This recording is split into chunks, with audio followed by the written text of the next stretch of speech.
Shalom, shalom, Yasharala. How you guys doing tonight? That's what's up, that's what's up. All praises, man. We're going to get straight into it. Welcome, welcome, welcome. Brothers here, sisters here, and also brothers watching online. Salaki for the delay this evening. So the lesson this evening tonight is called Get Right or Get Left. Another episode, right, of Room 144. My name is Ashna Pask, and I have my brother here, Yashimai.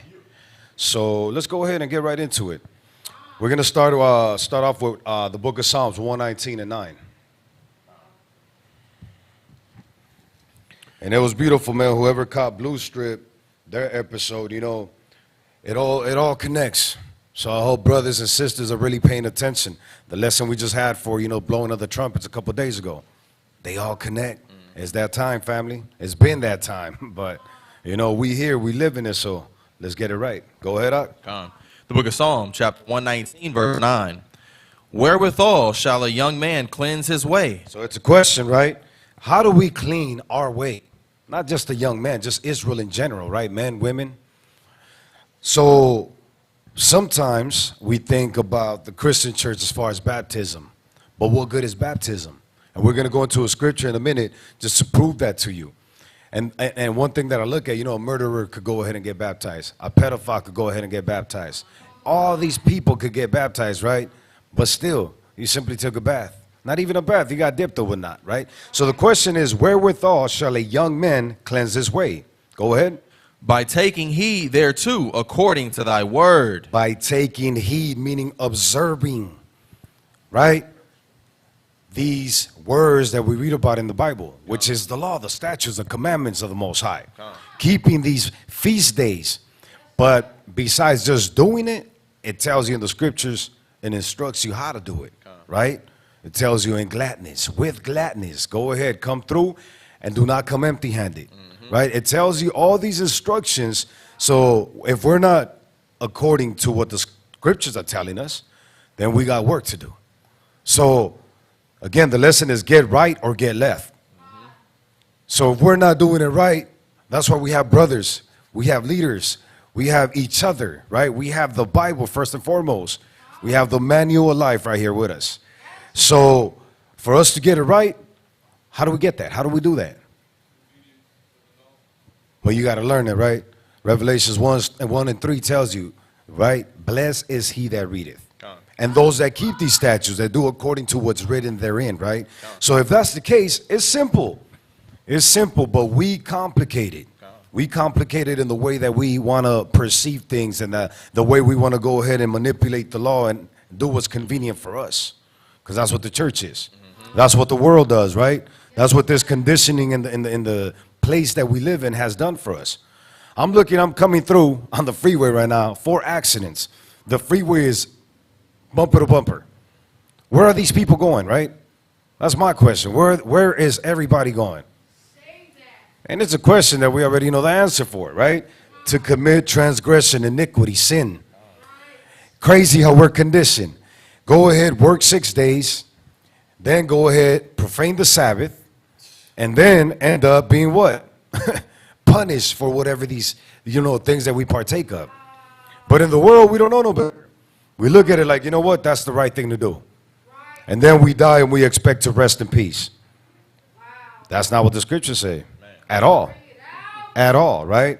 So again, it says, wherewithal shall a young man cleanse his way? By taking heed thereto, according to thy word. Go ahead, read 10. With my whole heart have I sought thee. Oh, let me not wander from thy commandments. Look at that. So he said, with my whole heart, he has searched the Most High, right? And then he says, oh, let me not wander off. So this is a king in Israel, right? A brother that had a good track record for the most part, with the exception of his one transgression, right? But you look at this brother. You look at him, you look at his track record, and he's even saying, please, Abba, let me not stray off your route, off this straight and narrow path. So if we out here not saying that, we thinking we secure, we got to reconsider. We need to reconsider. All praises, right? So we need to reconsider on a constant basis. The brother was saying, yeah, we in this walk, we in this truth, but not in the faith. These are things that sometimes just become words to us, statements to us. But not for real, though. We got to examine ourselves. Are we really in it? Right? Because you could be in it a good solid month. The bishop asked who has given their all for 30 minutes to the Most High. And it was kind of like, damn, not even 30 minutes? Okay. But then if you have 30 minutes or whatever it is, then you know what that looks like. You know what that feels like. And you know how it feels to really be in tune to the Most High. You know when he's satisfied with your works, you know? And you also know when you're coming up short. For sure. But then we fool ourselves thinking, you know what, it's all right. He'll forgive me. You know, deep down inside, look, Day of Atonement is right around the corner, right? So it's mandatory, it's necessary, it's vital that we get right or get left. Because we could still be at the tabernacle feast, them 8 days, right? But what good is it if our own tabernacle is off? The fact that we all have it in our minds that we're going to make it to atonement. You don't have to wake up tomorrow. But we expect that we're going to make it to atonement. And God just he going to forgive us. That too, yeah. Read 11 as well, Luck. Verse 11. Thy word have I hid in mine heart, that I might not sin against thee. Look at that. You really got to meditate to the words that you read, right? So he's saying, thy word have I hid, right? When you hide something, it's because you want to make sure you keep it. It's there for you, right? It's valuable. It's valuable. You don't want to share it. Although that's not what he's saying, but he's saying this is how valuable it is that I got to make sure that I place it in a place where I'm not going to lose it. Yeah. And then he says that I might not sin against thee. Read 12. Blessed art thou, O Lord. Teach me thy statutes. With my lips have I declared all the judgments of thy mouth. So that's key right there. That's one of the things I'm gonna focus on this evening, right? These are the things that we got to really look at. Because remember, there's an order. 1 Corinthians shows you the order. Yahweh, Yahweh Shai, men, women, children, right? That order, if the top is out of order, the rest is going to follow. It's that simple. It's that simple. We know Yahweh's not out of order. We know Yahweh Shai is not out of order, right? So where does the problem begin? If there is a problem. Brother went in and he was talking about Saul. We just had a lesson about Saul. The bishop went into it. And you see how Saul was delusional, thinking he was doing right for the nation, thinking he was doing right for himself and for the Most High. But remember, he was going based off his own vain opinion at the end, or vain decisions, because he was making decisions that the Most High completely, was against. So these are the things we got to consider. These stories are not for us just to read and be like, all right, well, cool, that was Saul. Exactly. We got to look at it like, hold up. Is that me right now? Damn. Am I in such a delusion that I'm thinking that I'm doing right? But everybody else is telling me I'm off. So who's the issue? Where's the issue, right? Go from there. Go to Proverbs 28 and 13. But really consider what we just read right now, Israel. Right? Blessed art thou, O Lord. Teach me thy statutes. With my lips have I declared all the judgments of thy mouth. Remember, he was a king. He was a leader. Right? So he was like, look, I got to lead by example. And we're going to get that in a minute, because if we don't lead by example as leaders, you're going to see what the Most High has in store for us. It's not light. But a lot of brothers in this truth, I don't think even consider it. Or they be like Saul, look at it and are deep delusion, thinking that they're doing what the Most High is requiring of us. But we're not. I mean by those individuals that are not in order with the statutes, the laws, everything that's in these scriptures. Go ahead and get that out. 28 and 13. Proverbs chapter 28 and verse 13. He that covereth his sins shall not prosper. Read that again. Check. He that covereth his sins shall not prosper. So we know this, right? We're reading it. If we read it in the scriptures, it's not because it was just, write something out. No, it's facts. So it says, he that covereth his sins will not prosper. The opposite of that, and confirmation on that is Joshua 1 and 8. Meditate therein, right, day and night. That all your ways will be successful. You will have success in everything, every single thing, right? So the Most High is breaking it down. He's letting you know, look, if you don't confess your sins, you're not going to have any success. You will not prosper. Go ahead. He that covereth his sins shall not prosper. Whoso confesseth and forsaketh them. There you go. But this is the key, because you can confess them. We confess them in the Catholic Church, right? And a couple of Hail Marys and a couple Our Father prayers afterwards, what? We're still the same person. Because they have lied to us and made us think that, you know what, as long as you do that vain repetition that Matthew 6 talks against, you're cool. Imagine that. We talked about that recently, remember? Because that goes into alms, alms and paying, you know, what you pay to the Most High. It says, do it between you and the Most High. Prayers, do it between you and the Most High. But then it talks against vain repetition. And that's exactly what these institutions teach us. These businesses teach us, right? The scriptures is telling you, whoso confesseth and forsaketh them, what? Shall have mercy. Shall have mercy. There's no way around it. You must confess your sins and forsake them. We're going into atonement. If we're out here asking for forgiveness of things that we do continually, annually, year after year, what's the point? There's no point. Because we're confessing them but not forsaking them. That's where the issue's at. That's where the issue's at. That's why we have so many issues amongst us, because it's like, you know what, this brother did something to me. He apologized. All right, cool. We did it right there. But Israel be like, yeah, cool, all right, I forgive you. But in your heart, you're not doing that, right? So you're adding sin to sin now, because you're creating that energy that you think is only within you, but it's obvious. It's obvious when you see people having issues amongst each other. The only one that's fooling themselves is the person, right, that thinks that nobody could see that. And then the Most High tells you, look, my vision is 10,000 times brighter than the sun. Nothing could be hid from the Most High. So again, it's like we read these things, we think we're right, but we're not.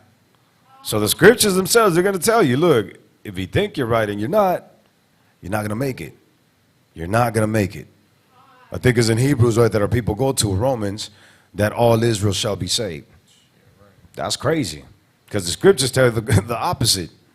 And then it tells you, if it's telling you, he's speaking to those that know what's up. So it says, all Israel, all the righteous Israelites shall be saved. There's a big difference.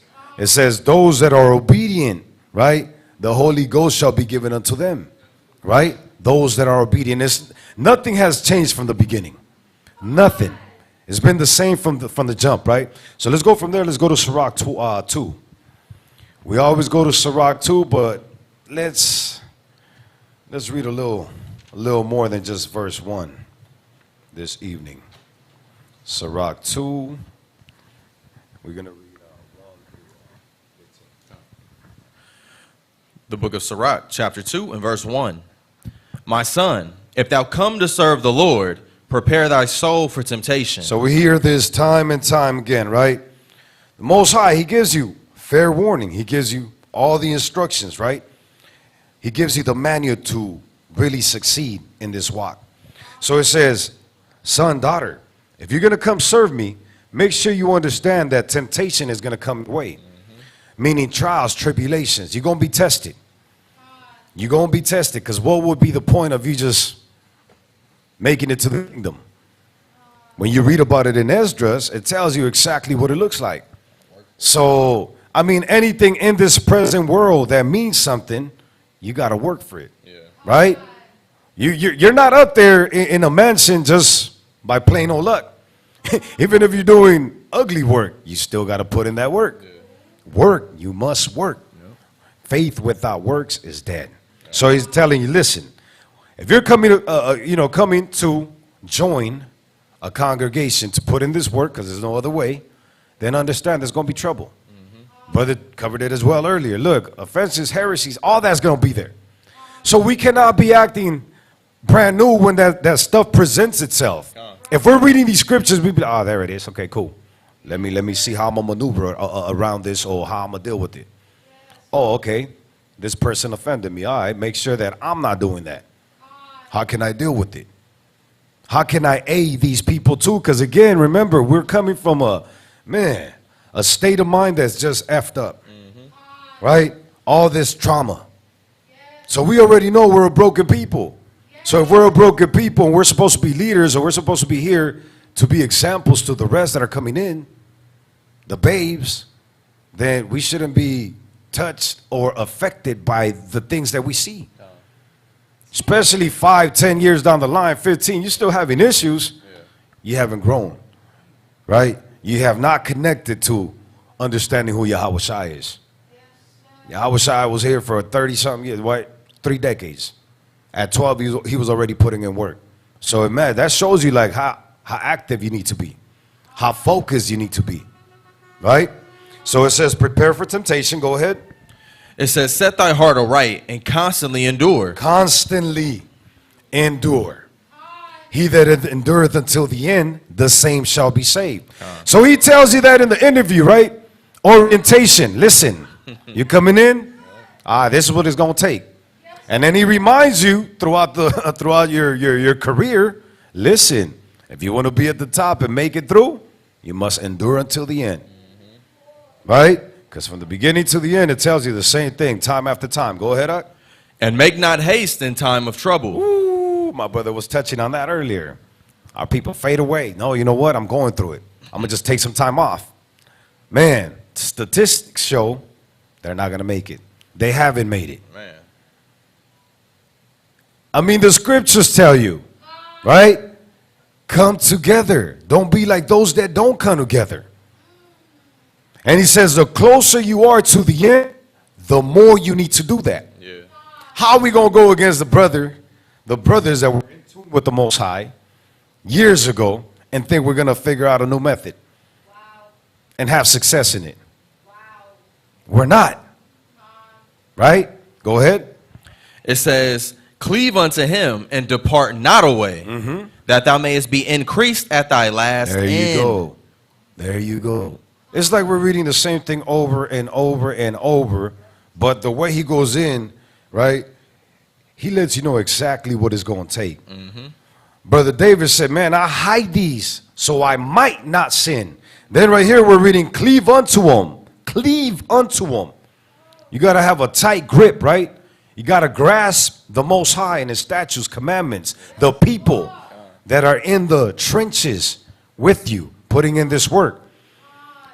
It says, cleave unto him and depart not away, that thou mayest be increased at thy last.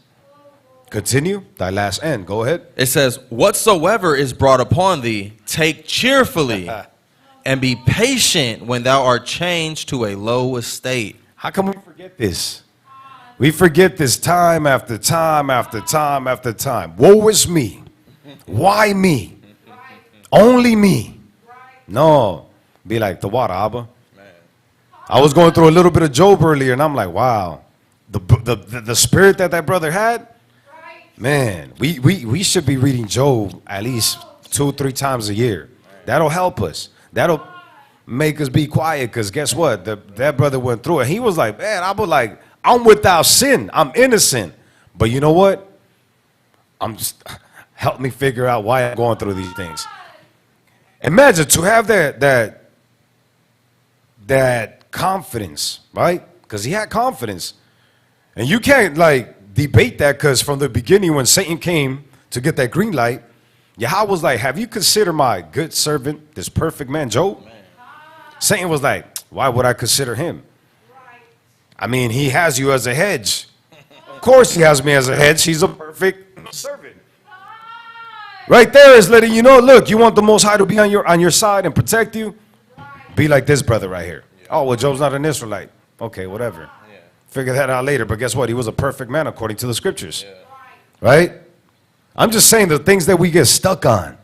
And we don't see why these scriptures, why these books were even written in the first place, right? But you look at his spirit, no matter what happened, he was like, listen, Abba, I'll just take whatever comes my way Just please give me the understanding of why I'm going through it. Help me maintain, right? So this is what it's telling you right here. Whatsoever is brought upon thee, take cheerfully. Take cheerfully. And be patient when thou art changed to a low state. Instructions. But as soon as we have friction with the body, we want to do the complete opposite. We want to run away. I'm going to run away because guess what? I can't stand that, brother. I can't stand the sister. I can't stand the congregation. I can't stand to see your face. That's wicked. No, true stories, though. And you'd be like, wow. Sound very cheerful. Man, it's crazy because last I read, I think John 4:20 says, if you don't love your brother, it's a lie that you love the Most High. You a murderer. Man. I mean, these words that the scriptures use are not light words.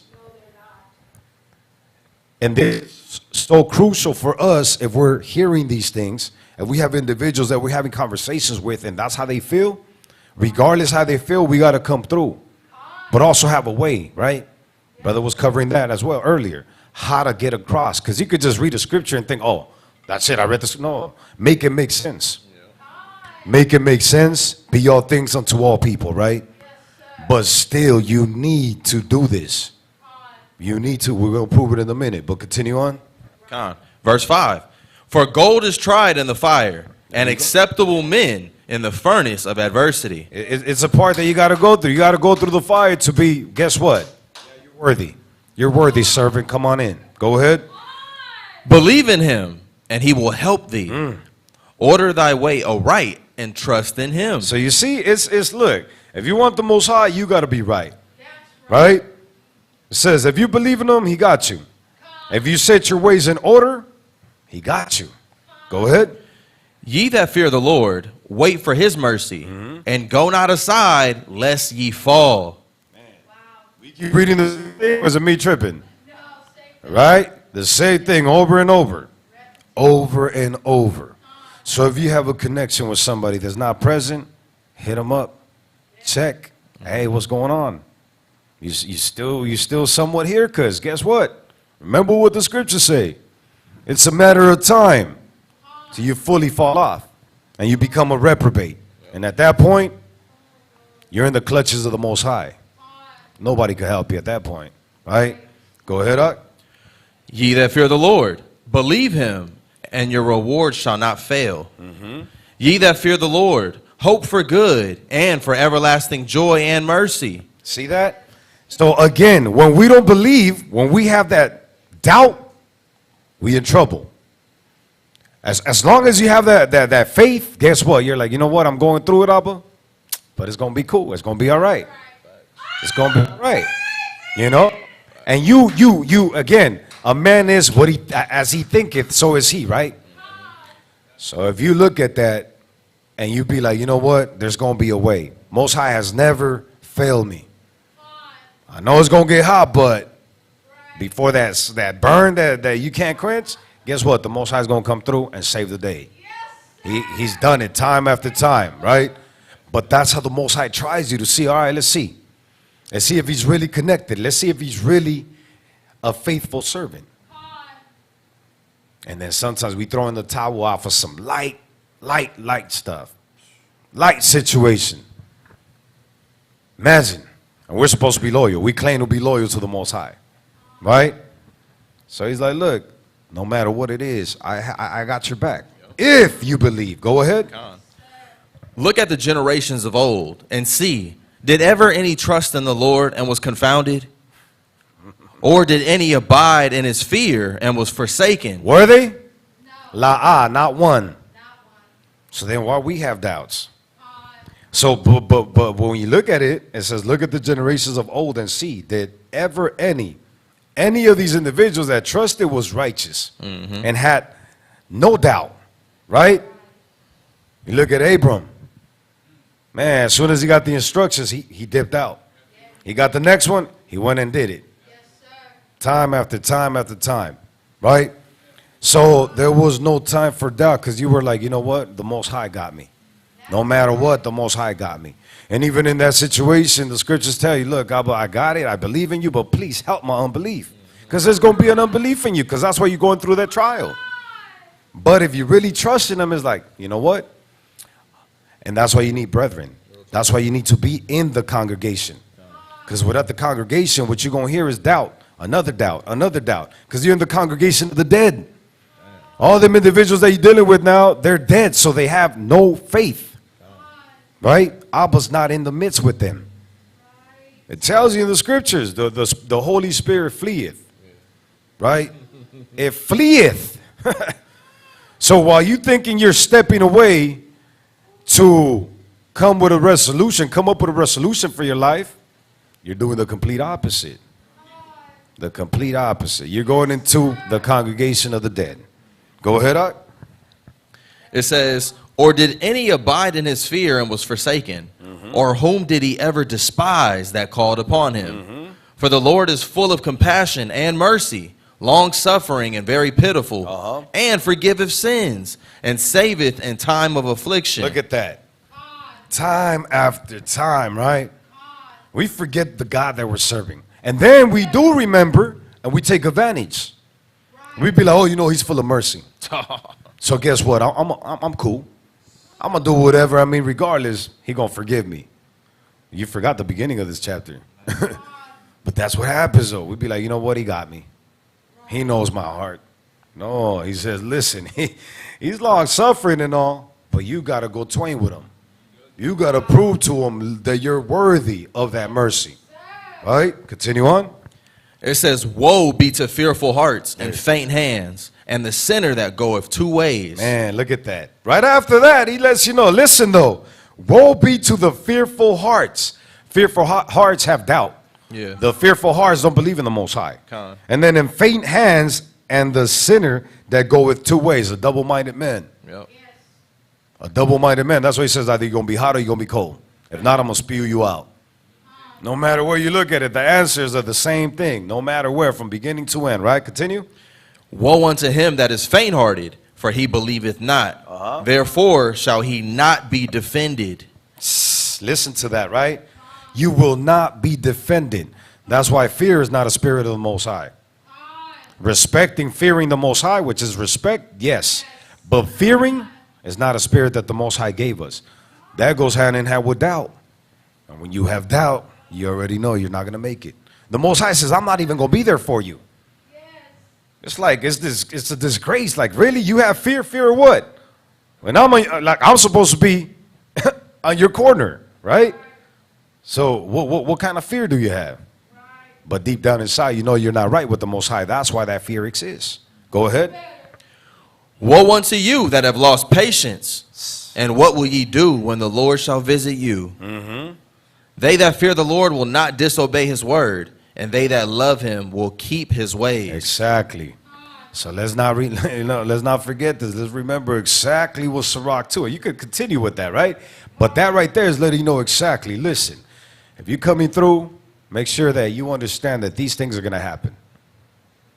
Right? And when they do come, take them on cheerfully. And don't run away from these troubles, but face them and trust in me, because none of your forefathers that trusted in me were ever forsaken. I mean, you could close the book at that point, right, and be like, all right, let's go. But he gave you instructions like, no, every week you got to make sure you're on it. And not every week, throughout the week, you got to make sure you're on it. Because it says when you wake up, right, when you walk, when you sit at the table, it says put them on your door. Them fringes you rocking. In your heart, in your mind. All these things is so you could be, it's an assurance, it's an insurance as well for you to be able to make it. Right? Let's go from there. Let's get 2 Corinthians 10. We're going to read 3 through 6. 2 Corinthians 10.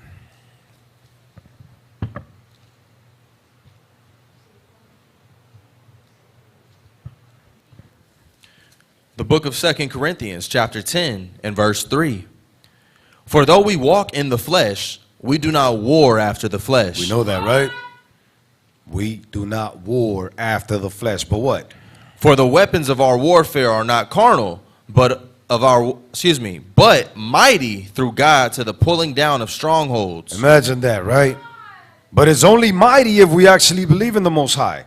We only have that might that comes from him if we in accord with the Most High, right? And it says, to the pulling down of strongholds. Let's see what that means. Go ahead. Verse 5. Casting down imaginations. That's a big one right there.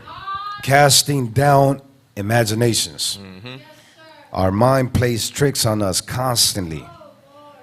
We create enemies of people that love you, people that care for you, and you create friends of people that want you to what? Have a bad end. They want to destroy you. They want to see your destruction. But you're so delusional with these imaginations that are not from the Most High, right? That you are completely backwards and are not doing what you need to do. And it's sad, it's scary. When you have loved ones that you see that happening to, it's like, man, it hurts. It hurts, but like the brother was going into earlier, you can't convince anybody. What we do is read these scriptures. Most High willing that spirit, you know, is open to receive. But remember, the Most High also hardens. Just like he hardened, the Pharaoh back in Egypt. That's a scary thing. And that wasn't the only person. There was plenty of incidents like that in the scriptures. So imagine, these are things that you should also put in your prayers when you send them up. How about please don't do it. Please allow me, like David said it. Why do you think David was praying like that? And you have a gang of Psalms, right? Saying the same, similar type things. Because he knew how vital it was. He lived it firsthand. Where the Most High just completely, his spirit left Saul. And Saul was still here thinking that the Most High was with him. Summoning, going to witches to try to, bring Samuel out. Imagine that. When he had gotten rid of these witches.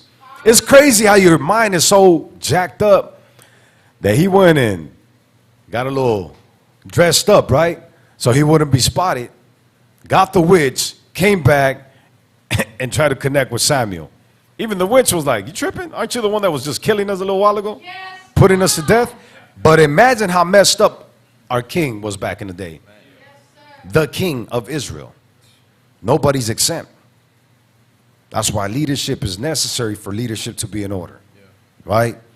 And the congregation is able to see that. If they're in order. Because then again, you might start out here, thinking people are out of order when you're not even analyzing the scriptures for what they are. It's deep. That tithe is when you look at it, when you see the structure of the women being out of order and it says this is equal to blasphemy. That's not light. That's not light, because that right there destroys the whole nation. If families is falling apart, how you gonna have a nation at that point? You're not. If the spouses are not in one accord, you're not gonna have success, right? But that's deep, though. I'm telling you, that tithe is at the end of the day. It says it equals blasphemy, and that's the one sin you cannot be forgiven for. Going back to the order that I was talking about at the beginning, Yahweh, Yahweh Shai, men, women, children. The problems begin at men, women, then the children, right? Let's go, continue on. It says, casting down imaginations and every high thing that exalteth itself against the knowledge of God, and bringing into captivity every thought to the obedience of Christ. Look at that, right? All these things that are out of order, we need to bring into captivity. It says every single thought to the obedience of Yahweh Shai. Read 6. Verse 6. And having in readiness to revenge all disobedience when your obedience is fulfilled. Look at that. So meaning that you need to correct yourself. That's what we should be doing. Examining ourselves on the daily. And when we know we off, Salaki Abba, go into the prayer, go into your prayers between you and the Most High and correct it. We out here waiting to be corrected. No, if you don't want to be corrected, correct yourself. You have the manual. So now if you are experiencing correction from other Israelites, take heed to it. Right? Let's go from there. Let's get Proverbs 29:2.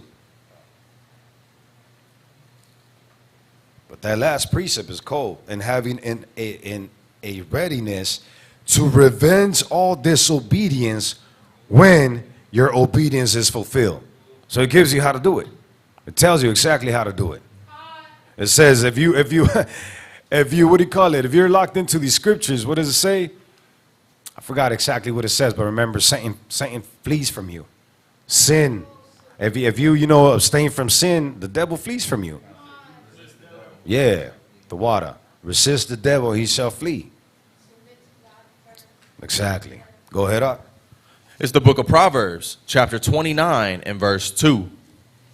When the righteous are in authority, the people rejoice. Uh-huh. But when the wicked beareth rule, the people mourn. Look at that, right? Again, going back to the point. Either we get right or we get left. So letting you know, listen, right? When the righteous are in authority, the people rejoice. The opposite, which is wickedness, the people mourn. I mean, we have a whole book. We have thousands of years proving that, right? Yes, sir. But let's continue on. Verse 3. Whoso loveth wisdom rejoiceth his father, but he that keepeth company with harlots spendeth his substance. The king by judgment established the land. There you go. It says the king by judgment established the land. And right before that scripture is telling you how when things are out of order, your thoughts is elsewhere. So if you're out here witnessing these different congregations, these different leaders, I mean, everything be out there. Yeah. That you be able to be like, you know what? Damn. Whoso loveth wisdom rejoiceth his father. But he that keepeth company with harlots spendeth his substance. Something to think about, right? So you see how brothers are operating. And that should show you whether they're righteous or the opposite. And then he says the king, this is a big one. The king, the leaders, by judgment establish the land. Go ahead. But he that receiveth gifts overthroweth it. And that's why we messed up as a nation. You see these leaders in Israel, all they concerned about is them gifts, themselves, lovers of themselves, right? Yeah. So we in a messed up situation. Go to Habakkuk. Habakkuk 1 and 4. So the king by judgment establisheth the land. So if there's no judgment coming from them leaders, the land's not going to be established. It's going to be complete chaos. You might not see it at the beginning. I look at that series, right? What's it called? The Your Honor. Your Honor. Imagine how more of an issue, how complicated it was to cover the initial situation instead of just confessing to it. But in your mind, you think, all right, cool. Again, going to David, the one example of David that was completely negative. You've seen how that went. That's a good example. Went from this to this to this, from one transgression to another to another to another, to the point that the Most High, took his seed. But these are things that we read about that show you exactly the outcome if we do what the Most High is telling us to do, or if we do the opposite. It's that simple. But go ahead and get that. Habakkuk 1 and 4. The book of Habakkuk, chapter 1 and verse 4. Therefore the law is slacked, and judgment doth never go forth. For the wicked doth compass about the righteous. Therefore wrong judgment proceedeth. Look at that. Therefore wrong judgment proceedeth. Because then you'd be like, oh yeah, they're judging. Okay, according to what? Right. Oh, not according to the law though. Whatever's beneficial. Oh, no, it's according to the law. Look at this. All right, well, let's really examine this. Because that transgression you didn't judge, and that offense you didn't judge. So, therefore, the law is slack. So say there's some law, right? But it's slack. It's not fully to the T how it's supposed to be. So now it says, and judgment doth never go forth. That's a big one. For judgment to never go forth, and you're a part of that congregation or that body. Right. To what we read earlier, though. Oh, we didn't read it. Sirach tells you as the leader is, so are the subjects, so are the people, right? But then again, right? The scriptures also tell you spirits join spirits that are compatible to that individual. If you're a wicked soul, guess what? You're going to be amongst wicked individuals and be comfortable. If you love judgment, then you're going to be good with people that bring judgment. That's it. Either you hot or you cold. And if you're in the middle, you're getting spewed out to the negative side. Right? Let's see. Thought I wanted something else from here. Now that's it from that. Read that again one more time. It says, therefore the law is slacked, and judgment doth never go forth. For the wicked doth compass about the righteous, therefore wrong judgment proceedeth. Wrong judgment proceedeth. Let's go to the book of Zechariah 7. Zechariah 7, and let me get verse 9.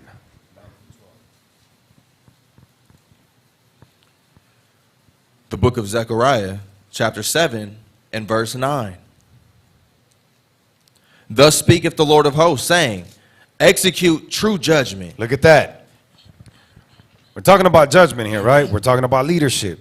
Leaders are those that execute judgment at the top tier, right? But all of us are supposed to execute judgment amongst brothers, amongst the sisterhood, between spouses, mothers on with their children, right? Judgment needs to be present.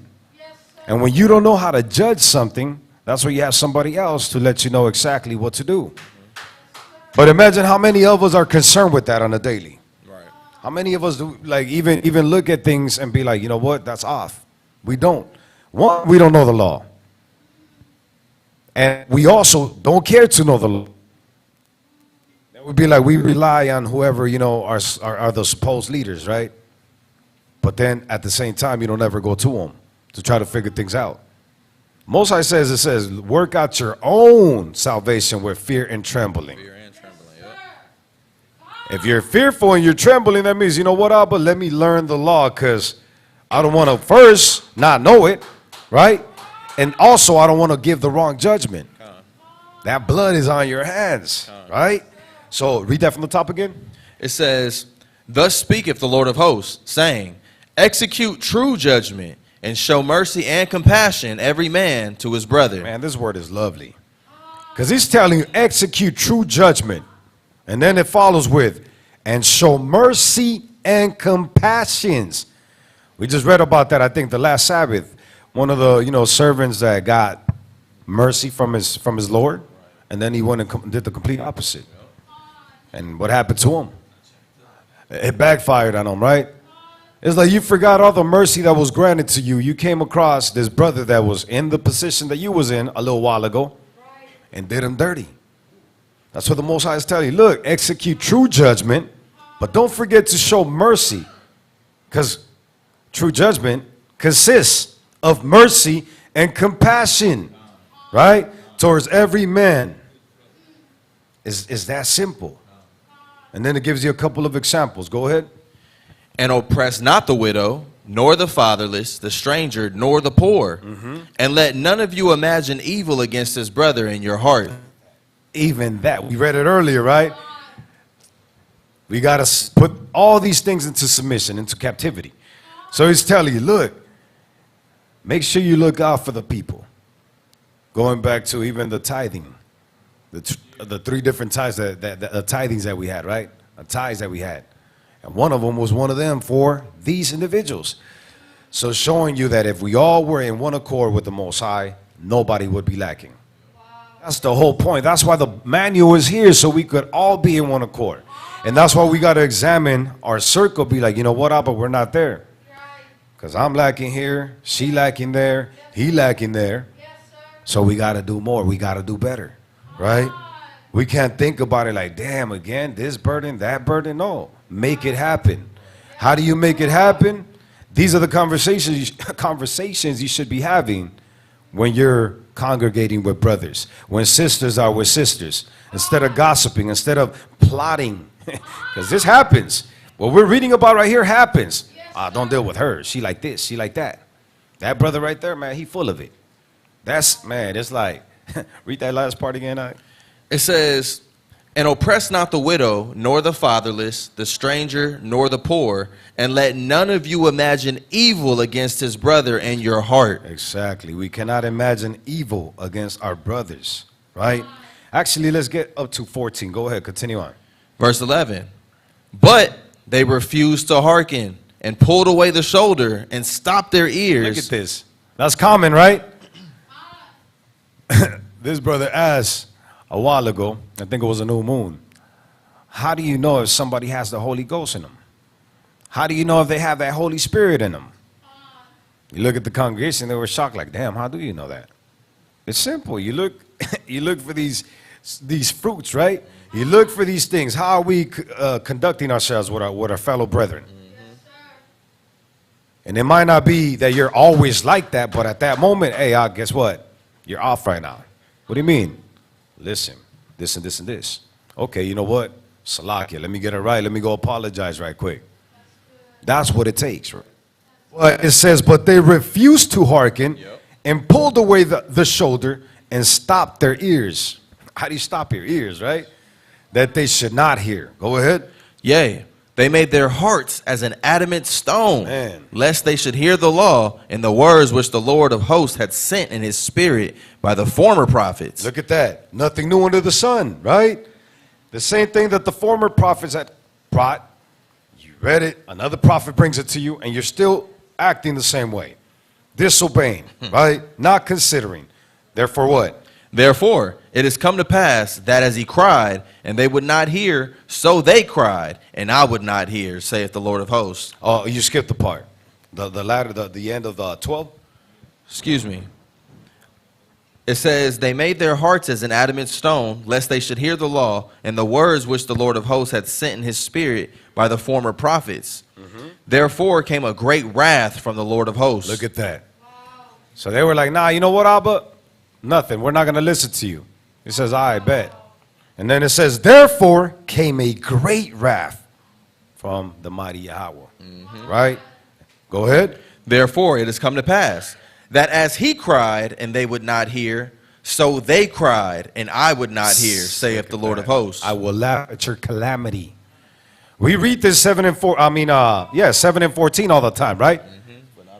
Not above or below. But look, it says, and that's why he scattered us amongst all the nations. Woe is me. Why?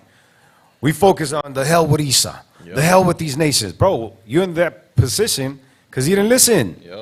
He says, because if you listen, even your enemies, right? Even your enemies shall be at your command. Shall bow at you. Bow before thee. Right? It's that simple. It's that simple, but we are the ones that make it complicated. Go to the next chapter, 8 and 16. Zechariah chapter 8 and verse 16.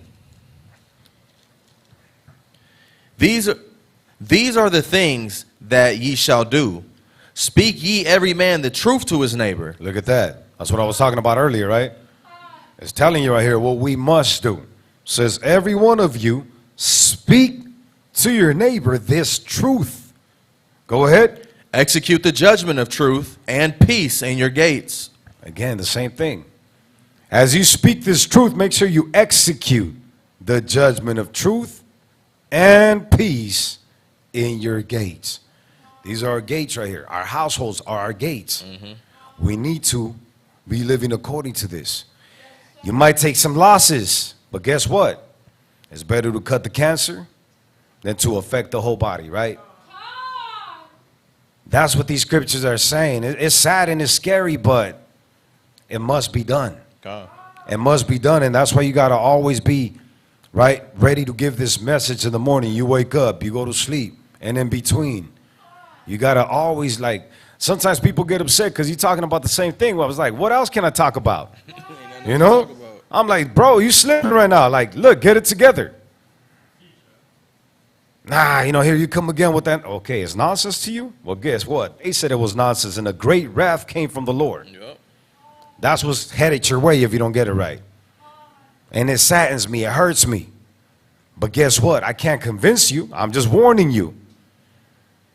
I'm warning you, and I pray to the Most High that you take heed. Because if not, you already know what it is, right?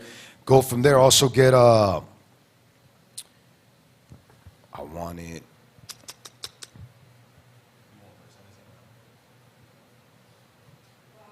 Nah, yeah, 17. Yes. Verse 17. And let none of you imagine evil in your hearts against his neighbor, and love no false oath, for all these things for all these are things that I hate, saith the Lord. You see that? It says, and love no false oath, for all these are things that I hate, saith the Lord. So now it's letting you know when you say something, be about it. Don't say it. If you're not sure, don't say it. So this is, you might hear people like the bishop talk about certain things and you'd be like, he exaggerating. No, this is law right here. These are statutes, these are instructions, these are the commandments. And as a leader, as leaders, you must make sure that you are abiding to everything that the Most High is telling you. He's telling you he hates these things, right? He hates these things. When the scripture said, love no false oath, it reminded me of that story of Paul in the book of Acts when it was a whole band of Israelites that banded together. They said, man, we coming together with an oath. We not eating or drinking nothing until we kill Paul. You had other Israelites that was okay with that. People that serving the Most High. You got people that want to come against them, and you don't go on the oaths with those type of people. Man, there's so many things, man. I'm telling you, the book of Acts, it's a real good book because it kind of puts you, the perspective that you get from that is pretty much where we at right now. Because you understand how Israel was all over the place, yet how brothers were still holding the Torah, but in a way that makes more sense to us in this present day, you know? But good point right there, because, and that's the thing about it, like we read about it, and that's how you're able to understand on what side you are. And it's never late, because even with Judas, even with Cain, he said, look, this is what you need to do. And you still have a chance and the ability. But guess what? Somebody's at the door. What you going to do with that? He told Judas the same. Judas was in the same place. He could have done right, but he was too busy chasing that bag. He thought the money that he was going to obtain from the Pharisees was going to be greater than, looking out for Yahweh Shai, being about that loyalty, being loyal to his master. But again, this is what happens. That's why we read about it, right? Let me also get a verse in the same chapter, 23. Yeah. Zechariah 8 and 23. Verse 23.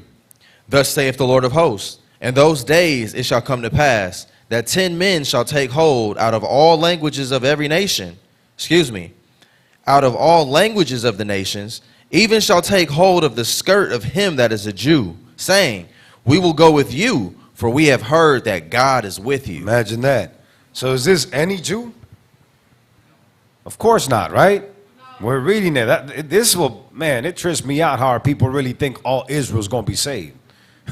When you read in the scriptures, story after story, even in this chapter that we read right now, of course it's not going to be every Israelite. It's going to be those that maintain that obedience, right? That endured through trials, tribulations until the end, and were that example to the others.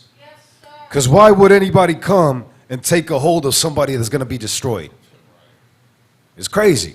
And this is showing you not only Israel, right, but also the other nations, which connects with Isaiah 14 that tells you what's going to happen in those days. Because even these heathens, these other nations that are going to be there serving, they got to be in compliance to the Most High and to his laws. It's not that deep. It's not that complicated, right? But the point why I'm bringing this out right here is because it goes hand in hand with that righteous leadership. Brothers, I mean, you read about it in the scriptures, in Maccabees. Man, out of fear and out of the power that they seen the Most High had in his people, they started converting. It's nothing new. The same thing's going to happen. It's not so much converting that they're going to be, but they're going to be there serving because that's what the Most High said. Now you will serve. These obedient heathens will serve. But even then, it shows you, even the heathens got to be in order. So what makes you think as an Israelite, you don't need to be? That's crazy. Yeah. Nah, man, we're not. Yeah, we different. And that's why more, because even Yahweh Shai, right, I think it's in Isaiah, he told Yahweh Shai, look, if you slip, I'm going to judge you the same way as any other Israelite before you. He had no past. People say, oh, he was special, he was angelic, he was this, he was that. No, he had no passes. The same situation would have been at the end if Yahweh Shai went and transgressed law. Right, let's get from there, let's get Proverbs. Proverbs 6 and 16.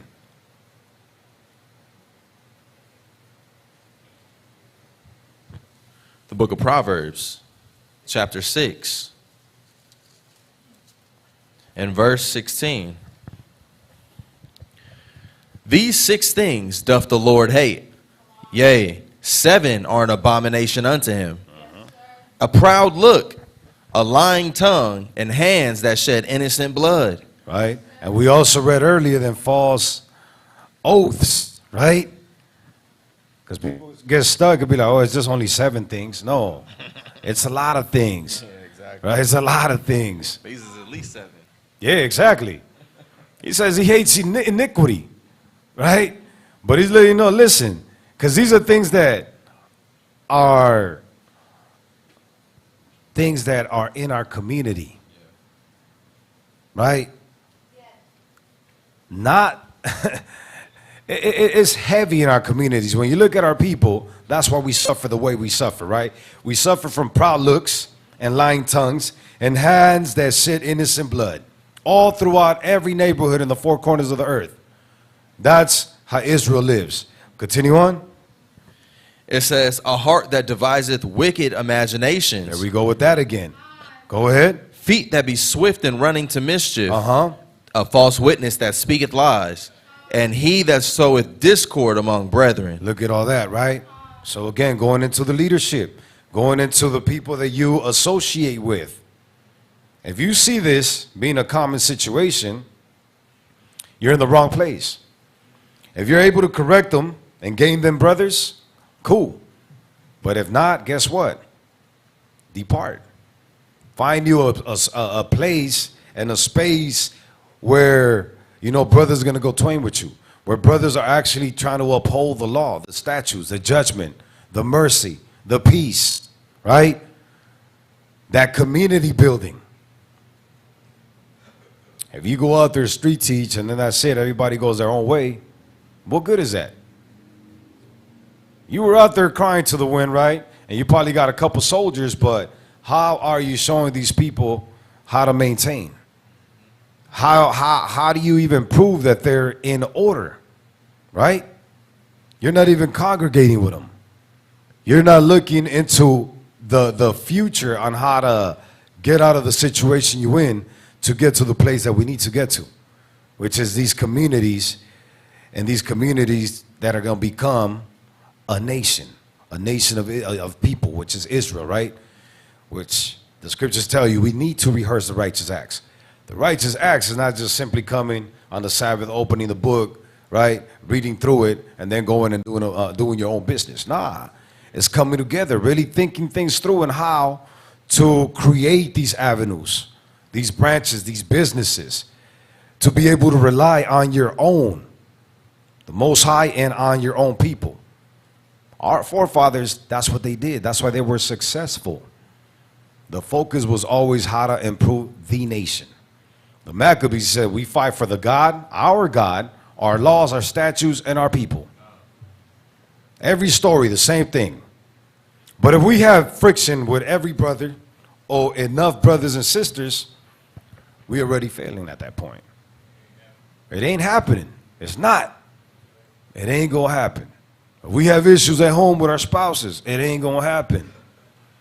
But we out here delusional thinking, you know what, I'm in the walk, I'm good. And then you think, you go to service and go home and you're good. When every service is, they express in every service how much help is necessary, how much help is needed, right? You just listen and be like, somebody got it. I'm cool. I'm going to go do me.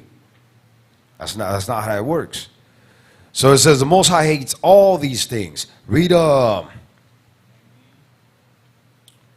me see. All the way down to 23. Verse 20. My son, keep thy father's commandment and forsake not the law of thy mother.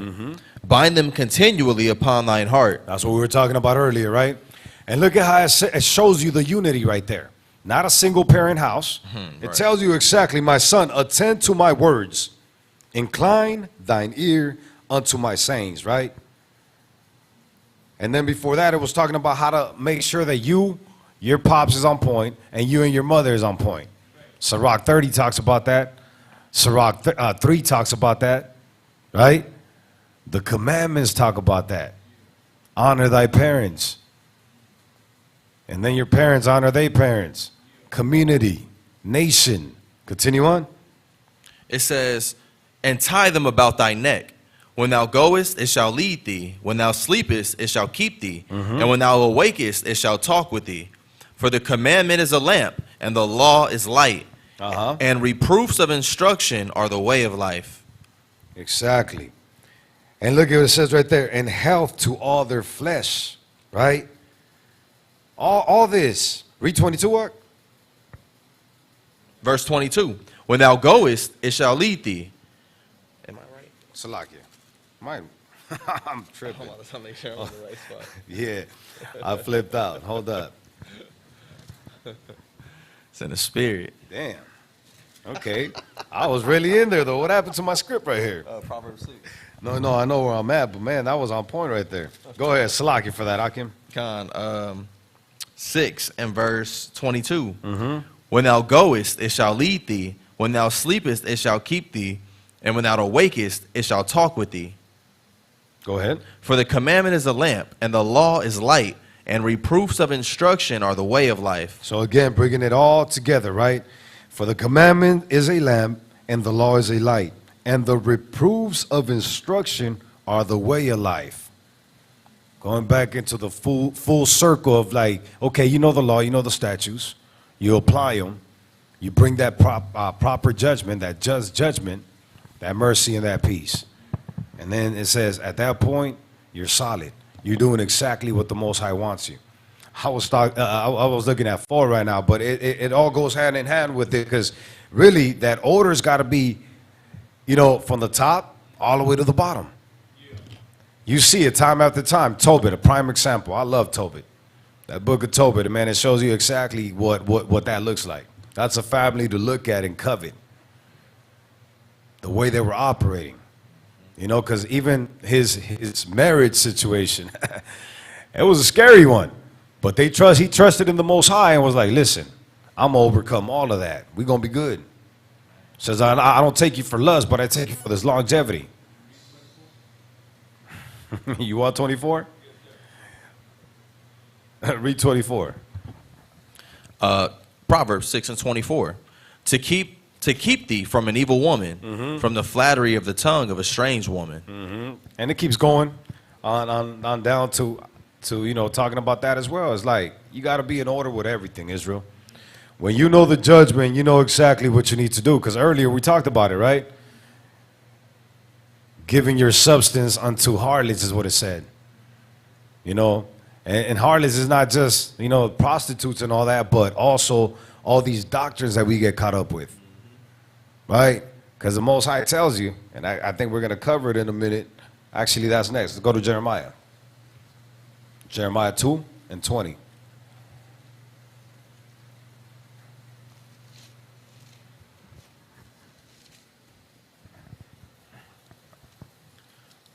The book of Jeremiah, chapter 2 and verse 20.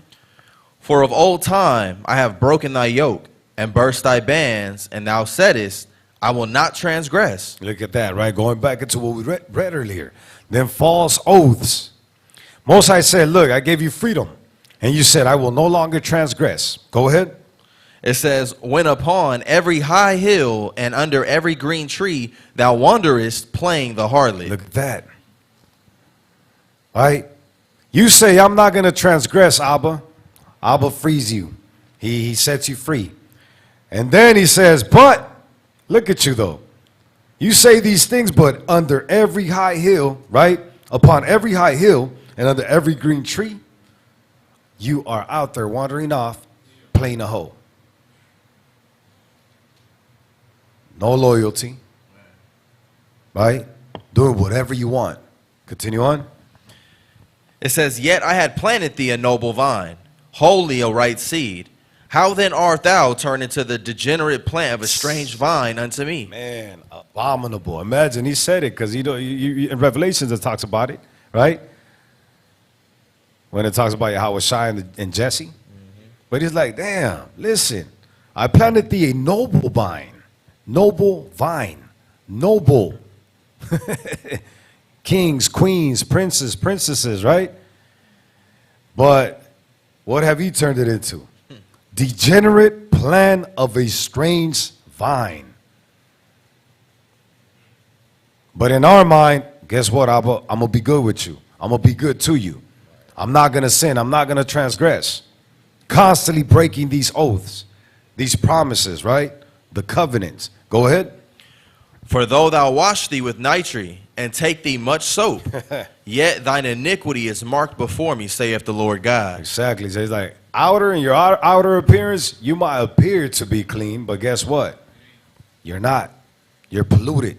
Go ahead. How canst thou say, I am not polluted? I have not gone after Baalim. Mm-hmm. See thy way in the valley. Know what thou hast done. Thou art a swift dromedary, traversing her ways. You're like a camel, right? Running and just going all over the place.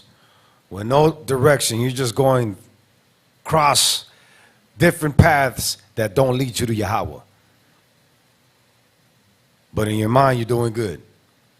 You're constantly breaking promises. That's why it says, man, even the dumbest beasts know who their master is, but Israel does not consider. Right? Jump to, let me see, I want 32. Verse 32. Can a maid forget her ornaments, or a bride her attire?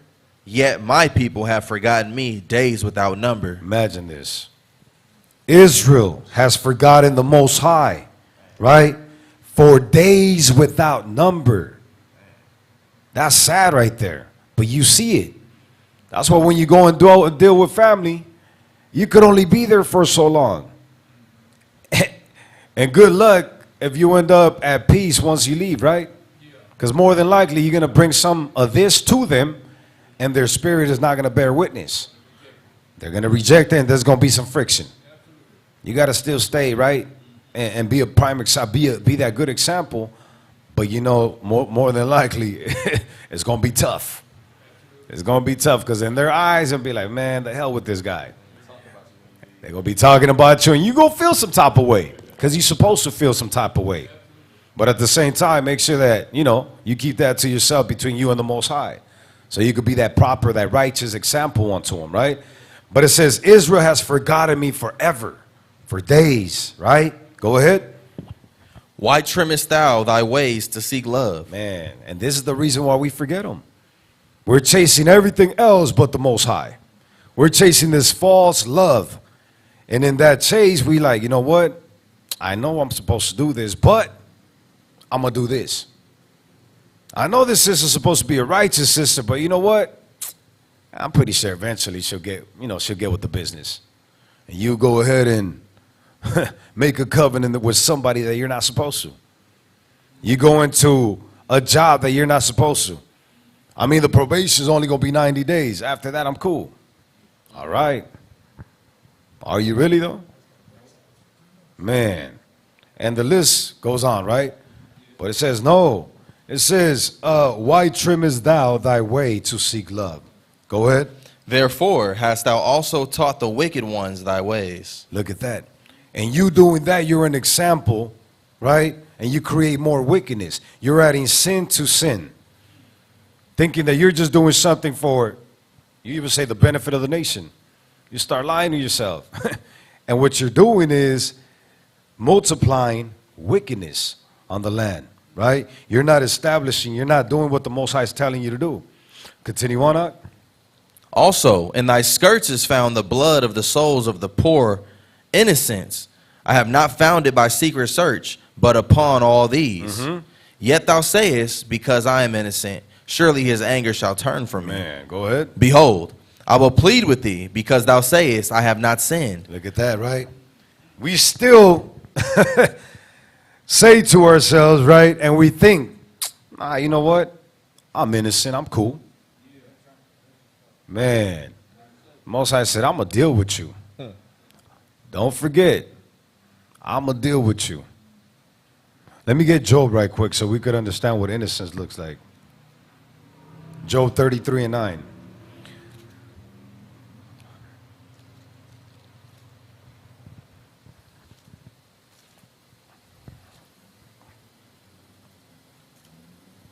Go ahead. The book of Job, chapter 33 and verse 9. I am clean without transgression. I am innocent, neither is there iniquity in me. You see that? Neither is there iniquity in him. So he says, look, this is the only way that you could claim to be innocent. When there is no iniquity in you. You know when you're feeling that good, that clean, like, you know what, I'm good. I'm real good right now. The water. So now just maintain that. Once you get there, or the closer you get to that, right? And try to make sure you continue that path, continue on that path, and then once you really feel that, just maintain it. All you got to do is maintain that. And it's a mission. It sounds easy, but guess what? It's not that difficult. It's going to be harder for you to stay the way you are now. If you want to, do away with all the troubles that you have now, if you don't change, if you don't search, if you don't move towards that perfection, your end is going to be ugly. Your end, it takes dedication, exactly. It takes dedication, it takes sacrifice. It says, present ye, right? Your body's a living sacrifice. Communication, it says, with that sacrifice, the Most High is well pleased with such sacrifice. That's a big one amongst our people, man. We don't like to communicate. We get phone calls, we look at them, ignore them. You hear messages, ignore them. It's sad because these are people that care for you, that are looking out for your well-being. And what are you doing? You're ignoring it. Ignoring it, meaning that you continue in the place that you want to be in. You think you're looking and searching for help, but you're really not. Because there's people out there ready to go and ready to help you and aid you, but you disregard it because you disregard the Most High. And then you pray and think that the Most High is going to listen to you. When Proverbs already telling you, look, if you're disobedient, I will not. Your prayer is an abomination unto me. And we be stuck trying to figure out why. Why, Father, why me? I mean, it's simple. Analyze your life, and you'll realize and understand why. Let's go and get Wisdom of Solomon. Wisdom of Solomon 6, 1 through 11.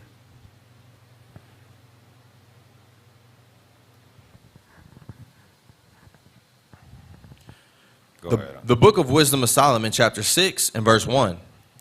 Hear therefore, O ye kings, and understand. Learn, ye that be judges of the ends of the earth. So he's giving warning to the leaders, right? He's like, listen to this. Learn, ye that be judges of the ends of the earth. What is it? Give ear, ye that rule the people, and glory in the multitude of nations. Uh-huh.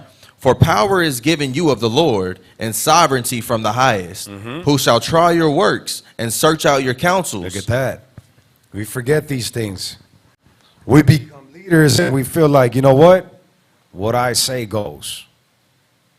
And it starts, for example, at the household, right? Starts with the brothers. Just because you might be an older brother, you think that you have the authority. It's like, cool, Most High granted you authority, a certain authority, but what are you going to do with it? Because he's telling you, listen, because whatever you do, the Most High is going to check that. Read the last verse. It says, who shall try your works and search out your counsels? Because being ministers of his kingdom, ye have not judged aright, nor kept the law. Ye have nor walked after the counsel of God. Look at that. It's like, listen, you slipping. Before it's too late, make sure you adjust and fix whatever's off. Right? Because he says, I'm going to check all of that. Hebrews 13, Romans 13 talks about that.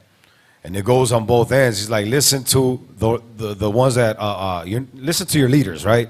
Because they will give account. So it gives you the aspect of leaders as leaders and also the subjects that are under the leaders. You're not supposed to provoke each other. If you do provoke each other, it's unto good works, right? Exactly. Go ahead, up. It says, horribly and speedily shall he come upon you, for a sharp judgment shall be to them that be in high places. Look at that. As leaders, we forget these things many times, right? Most of the time. But we got to remember, like, wow, I'll be listening to Wisdom of Solomon, and it comes on point, on time, right? He's like, horribly and speedily shall he come upon thee, right? With that judgment. Yeah. Go ahead. It says, for mercy will soon pardon the meanest, but mighty men shall be mightily tormented. Ooh, listen to that. Read that again, all right? For mercy will soon pardon the meanest, but mighty men shall be mightily tormented. You see that? A lot of us want to chase that power. A lot of us want to chase that position, but don't understand what comes with it. And it comes with it depending on how you deal with that position. Right? Rehoboam, Jeroboam, Solomon, Rehoboam, and so on. Saul, David. Right? You have a whole book of Kings and Chronicles showing you exactly what that looks like. And you have a prime example of Yahweh Shai, how he came through, did exactly what he needed to do, and he earned to what? Be that judge at the end and that king at the end. His position is set. He earned it. It's just a matter of time now. So if we're reading these things, we got to know for certain that the Most High is going to do exactly what he's telling us that he's going to do with us, right? Go ahead, I'll continue on. For he which is Lord over all shall fear no man's person, neither shall he stand in awe of any man's greatness. Right. For he hath made the small and great, and careth for all alike. But a sore trial shall come upon the mighty. Exactly. So he's like, look, he's not looking at these stats that you think you have. Your stat is, oh, none of that. How much people care, how charismatic you might be, right? He's like, listen, I have no respect to person. I'm going to judge you according to these laws, and that's it. To these statutes, according to these commandments. He said, I already told my son, and my son told you, if you don't want me to rule over you, bring hither and slay him before me. Right? Yep. Be left. That's G right there. That's like, man, and this is the God that we serve, man. It's like, you should take pride in that. That's why the spirit of fear should not exist amongst Israel. If you're righteous, right? Let's get Proverbs. Yeah, Proverbs 6 and 21. Hold up. All right. I need this one. Yeah, but it's like, here we are. Let me check that right quick. That was a certain part.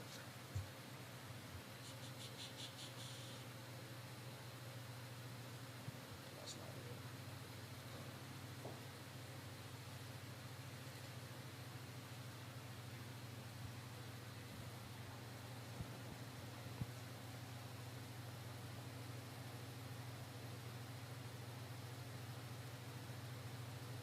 Let me get Job 36 and 6.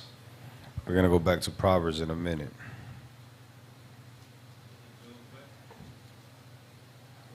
The book of Job 36 and 6.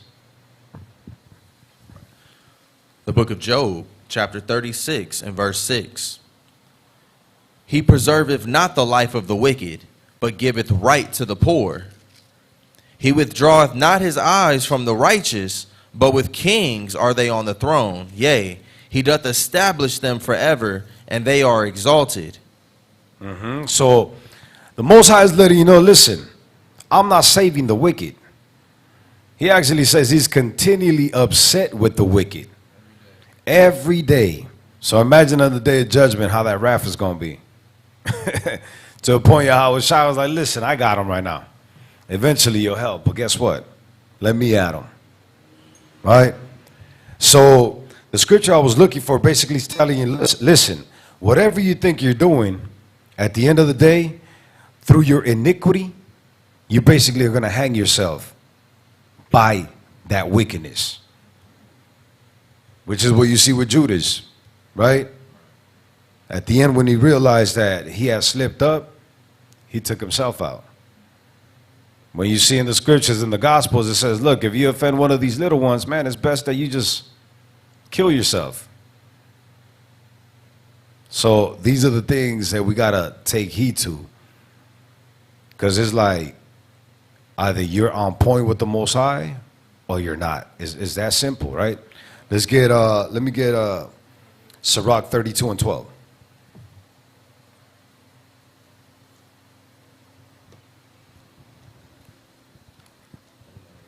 Go ahead. The book of Sirach, chapter 32 and verse 12. There take thy pastime and do what thou wilt, but sin not by proud speech. So one thing that we need to do is make sure we eliminate pride. Humility, meekness is necessary. Proper judgment is necessary. Right? It says pride cometh before destruction. Again, we read that in Proverbs 6. Our people suffer from that heavy. It's in our communities, right? And it affects everything that we do. A lot of the situations we have is due to pride, right? Stubbornness, ego, all these things. And it's sad because we don't ever get out of them situations because we're too concerned of what people are going to think. If we you know, put our ego down. But the Most High is telling you from the rip, listen, this destruction is inevitable if you don't switch up. So it's necessary, Israel, that we really stay in tune with what the Most High is asking us. Let me get that. Let me get Sirach 12 and 6.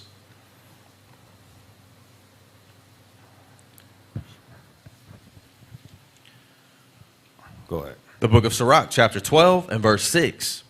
For the Most High hateth sinners, and will repay vengeance unto the ungodly, and keepeth them against the mighty day of their punishment. Look at that, right? The church don't tell you that, right? He hates the sin, not the sinner. Man, he's letting you know clearly right there. Look, I hate the sinner. The Most High hates the sinner, right? And then he says he will repay vengeance unto the ungodly and keepeth them against the mighty day of their punishment. So if you're getting done up on that day of vengeance, on that day of judgment, you're not going to that kingdom. You're not going to partake of these promises, right? Let me get Zechariah 13. Actually, before that, get Amos 9 and 10.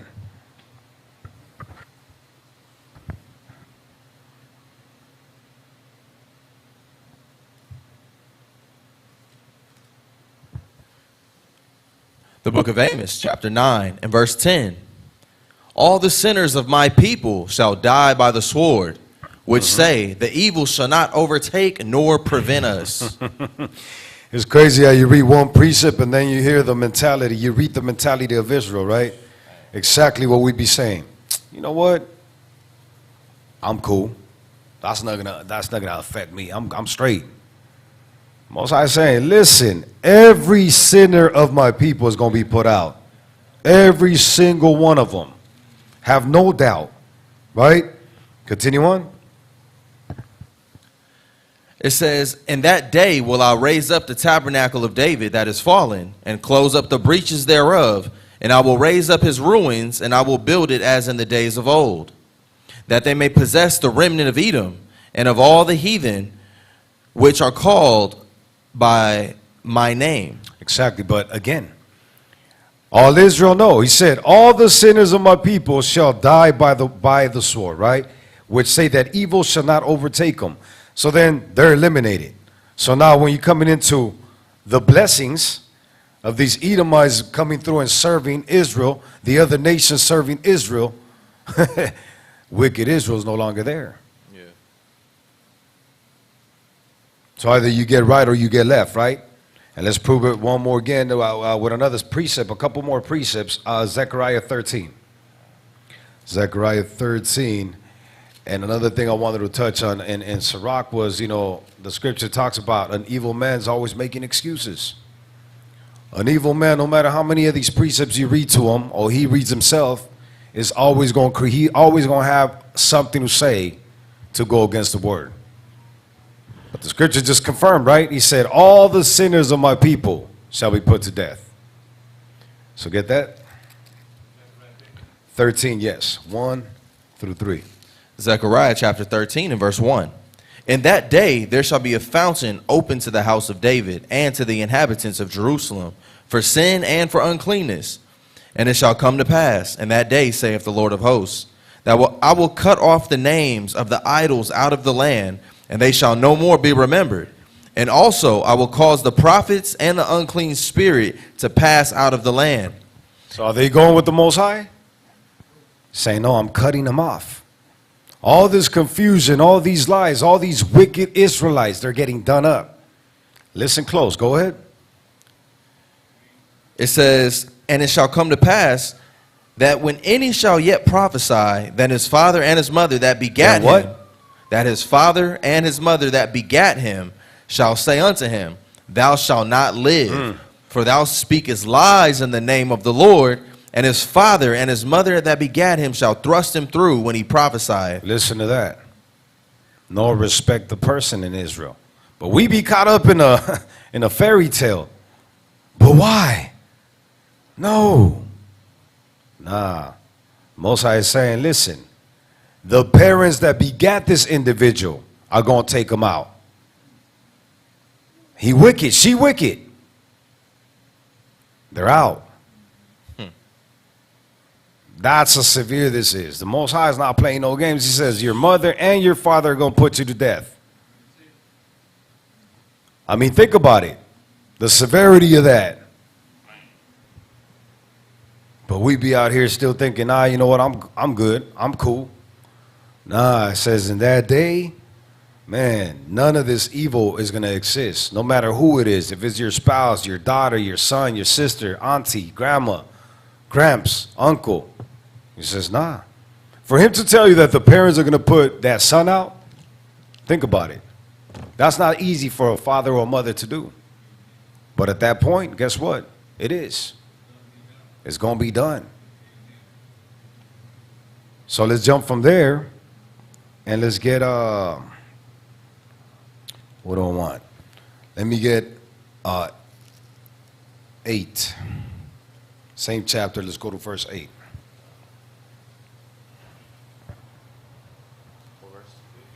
Uh, 13 and 8. Verse 8.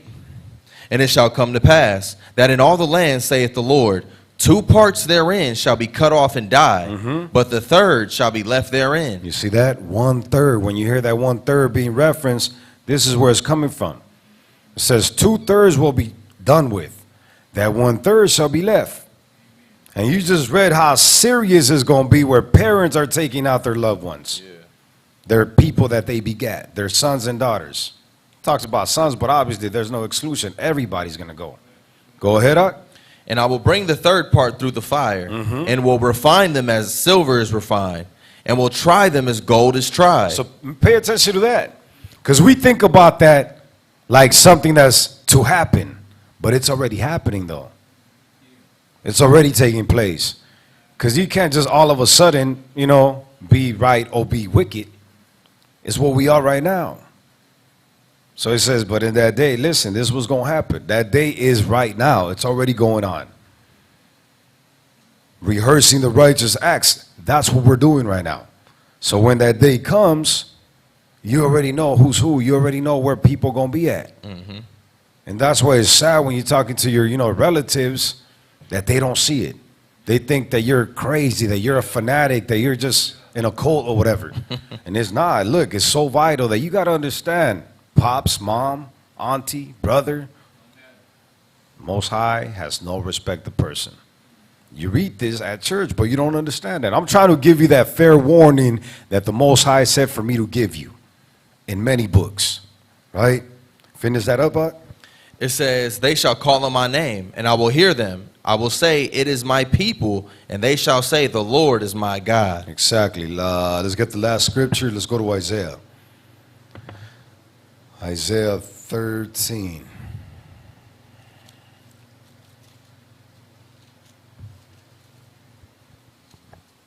And let me get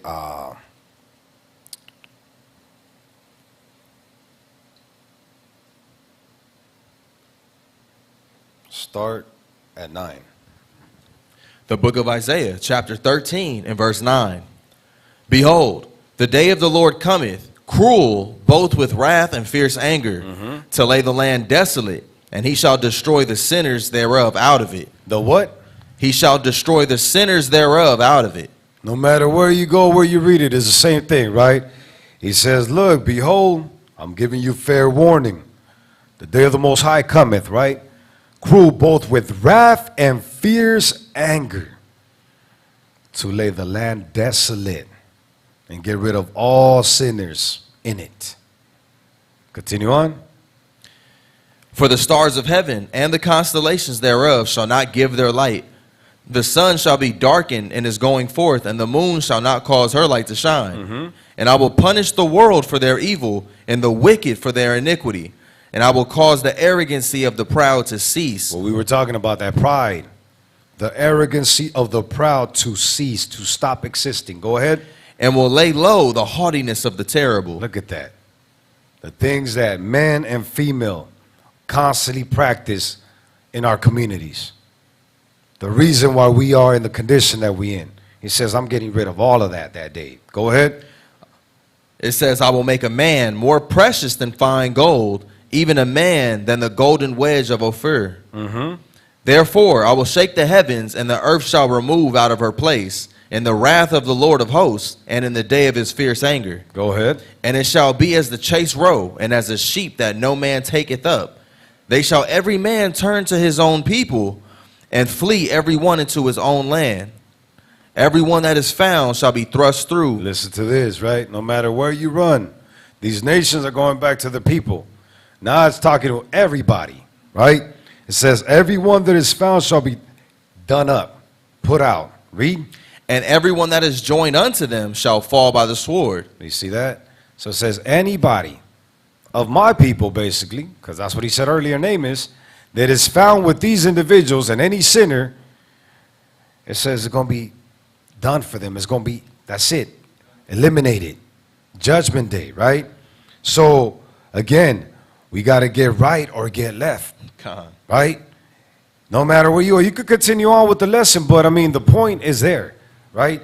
If you do what the Most High is telling you to do, you're good. If you're full of iniquity, we just read this chapter, it's letting you know, I'm getting rid of all of it. It's going to be desolate. None of that is going to exist ever again. That's what Revelation tells you. There's going to be no more tears, no more pain, none of that. A Sabbath, an eternal Sabbath. Can't even imagine that, right? Because even on the Sabbath nowadays, we out here trying to fix the situation, out here trying to put in work to wake our people up. We're resting from the works of the world, right? But to be at peace, a lot of us don't even know what that looks like, right? So again, Akim, sisters, brothers, you must get right or get left. That's it.